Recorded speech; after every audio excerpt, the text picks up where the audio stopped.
চোখটা মনে হচ্ছে এবার আমার গেল। আরে চোখে কি হয়েছে সে তোমাদেরকে পরে বলবো, তার আগে দেখো ঘুম থেকে উঠতে এত দেরি হয়ে গেছে। বর বাড়ি বলে নিশ্চিন্তে বর আর আমি ঘুমাচ্ছি, এইদিকে ঘড়ির কাটা তো আর আমাদের জন্য বসে থাকবে না, ঘড়ির কাজ তো ঘড়ি করেই যাচ্ছে। যাই হোক ঝটপট করে উঠে ঝাঁটা হাতে নিয়ে চলে গেলাম ঘর ঝাড় দিতে।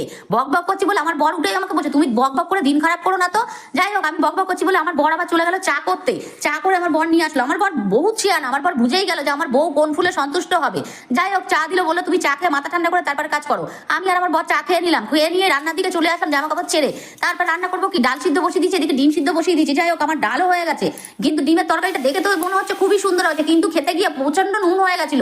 খেতেই পারিনি, এত নুন দিয়ে ফেলেছি তরকারিতে, ছেলেও খায়নি, তারপরে বড় খায়নি, শুধু ডিমগুলোকেই ওপর থেকে ওরা খেয়ে নিয়েছে। কি করবে, আমি তো নিজেই খেতে পারছি না রান্না করে। আর একটু আলুও ভেজে নিয়েছিলাম। যাই হোক দুপুরবেলা কোনো রকম খাওয়া দাওয়া করে বিকেলবেলা চলে গেলাম চোখের ডাক্তারের কাছে। আমার কয়েকদিন ধরে চোখটা খুব সমস্যা করছে বন্ধুরা, আমি এত ফোন ঘাটি তো। যাই হোক আমি চোখের ডাক্তারের কাছে চলে গেলাম, চোখটা দেখিয়ে আমি চলে আসলাম। বন্ধুরা তোমরা ফলো সাবস্ক্রাইব করতে কিন্তু ভুলো না।